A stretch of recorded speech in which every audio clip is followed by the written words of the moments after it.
I stand with the protesters. And I think all well-meaning Americans stand with the protesters. It's not an isolated incident.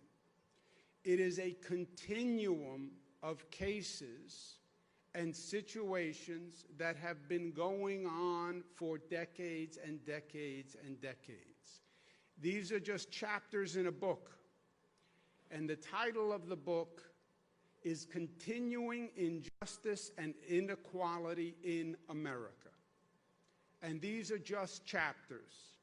The chapters started modern day Rodney King in Los Angeles, 1991.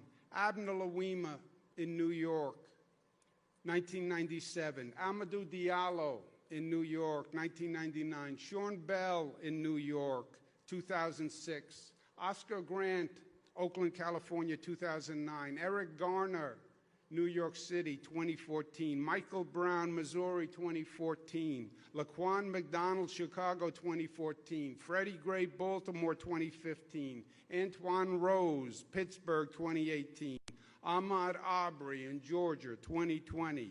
Breonna Taylor in Kentucky, 2020. George Floyd in Minneapolis, 2020.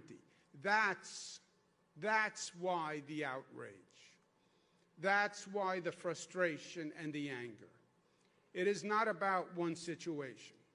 It's about the same situation happening again and again and again and again, and seeing the same thing and not learning the lesson. And then it's that happening in a broader context and a broader circumstances, which is what's going on with the coronavirus, which affects and kills more minorities than anyone else. You look around this country and you look at the people who are dying of the coronavirus, it is disproportionate African-American people. And it's just a continuing injustice, and that's the frustration, and that's the protests. Nobody is sanctioning the arson and the burglaries, but the protesters and the anger and the fear and the frustration, yes, yes. And the demand is for justice. And when the prosecutor came out and said, well, there's other evidence, but I can't tell you anything more than that, that only incited the frustration. Injustice in the justice system. How repugnant to the concept of America. And over and over and over again.